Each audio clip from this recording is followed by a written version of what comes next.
Em um período de profunda reverência, etiqueta e tradição, havia sombras inesperadas de mistério noturno.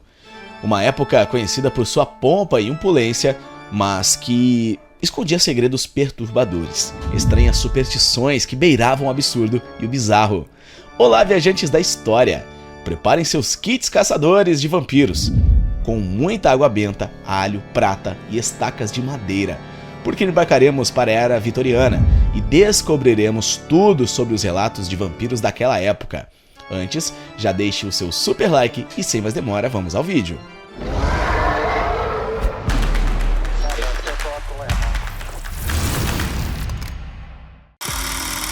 A Era de Ouro e Sombra. A Era Vitoriana, estendendo-se pelo reinado da Rainha Vitória de 1837 a 1901, foi uma época de extraordinária transição. A Inglaterra, berço dessa época, vibrava com o ritmo da industrialização e a marcha constante do imperialismo. A fé e a ciência, dois pilares da vida vitoriana, travaram uma batalha silenciosa pelo domínio da mentalidade popular, oscilando entre o misticismo tradicional e o avanço metódico do conhecimento. No meio dessa luta, uma crença inquietante começou a surgir das profundezas das lendas europeias: o medo dos vampiros. Superstição e o sobrenatural. A superstição era uma marca da Era Vitoriana, um subproduto do medo do desconhecido e do inexplicável. O vampiro, uma criatura imortal que sugava a vitalidade dos seres vivos, personificava esses medos de maneira quase palpável. A lenda do vampiro foi trazida para a Inglaterra no século XVIII por viajantes que retornavam do leste europeu, uma região onde histórias de criaturas noturnas eram comuns e alimentavam as conversas ao redor das fogueiras. A Grande Histeria. No século XIX, a lenda do vampiro se estabeleceu na Inglaterra. Histórias perturbadoras de corpos exumados com aparência incrivelmente saudável e corações que ainda pareciam bater começavam a circular, gerando um pânico generalizado.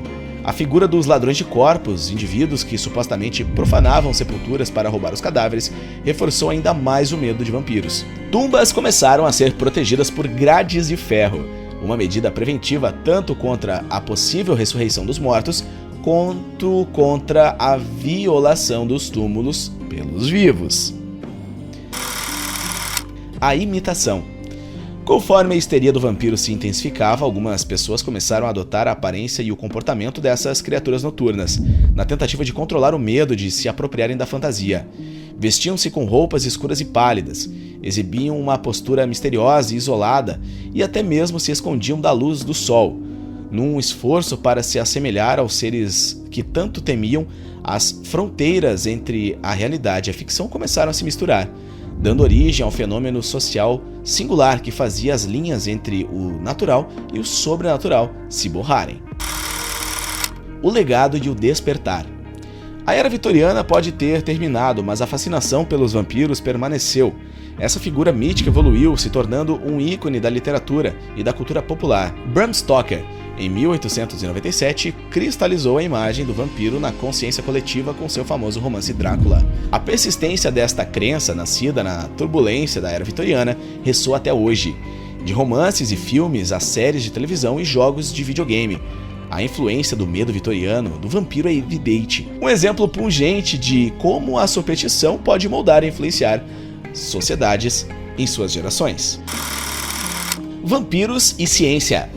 As crenças sobre vampiros, apesar de estarem profundamente enraizadas no misticismo e na superstição, encontraram um lugar intrigante na ciência da Era Vitoriana. Os cientistas da época, em sua busca para explicar os estranhos relatos de corpos que se recusavam a se decompor e o crescente medo dos vampiros, desenvolveram uma série de teorias e hipóteses. Alguns destes postulados, em retrospecto, soam quase tão estranhos quanto as próprias lendas que procuravam esclarecer. Doenças como tuberculose, como seus sintomas de palidez, fraqueza e hemoptoses, foram frequentemente associadas à influência vampírica. Casos de catalepsia, um transtorno que fazia as pessoas parecerem mortas, também alimentava a histeria, já que havia relatos de pessoas sendo enterradas vivas por causa de diagnósticos médicos equivocados. Essa tentativa de explicar o sobrenatural através da ciência destacou a tensão entre o antigo e o novo na sociedade vitoriana. A superstição na sociedade.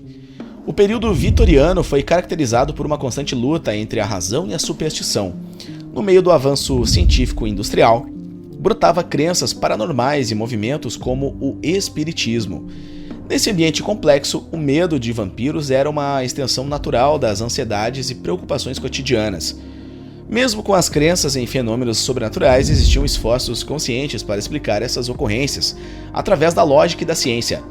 Esse foi um esforço para reconciliar o misticismo com a razão, uma tentativa de trazer a luz da lógica para o coração das trevas. A superstição, longe de ser apenas uma crença irracional, refletia as tensões sociais, políticas e culturais em uma era de transição. A fascinação perdura.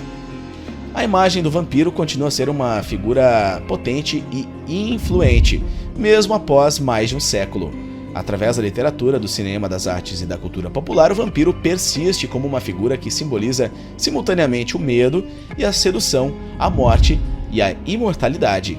Essa criatura, nascida das lendas do leste europeu e alimentada pelos medos e também pelas superstições da era vitoriana, tornou-se um símbolo duradouro do terror, do desconhecido, mas também do fascínio pelo proibido e pelo oculto.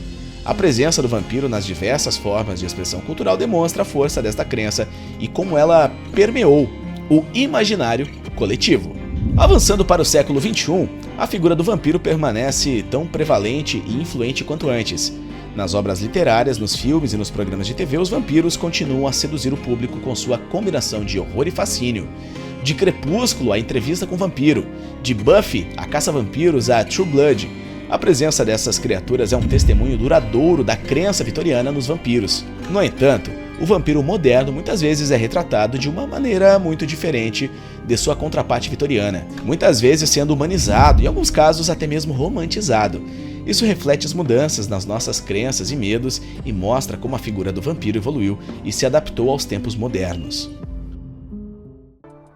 Como um eco distante do passado, a crença vitoriana em vampiros nos lembra de que, mesmo nos períodos de maior iluminação e progresso, os medos ancestrais e as superstições podem se infiltrar e moldar a sociedade de maneiras inesperadas. E o que mais chamou sua atenção no vídeo? Deixe nos comentários. Não sai daqui sem deixar o seu super like, ajuda muito o canal. Um forte abraço e até o próximo vídeo.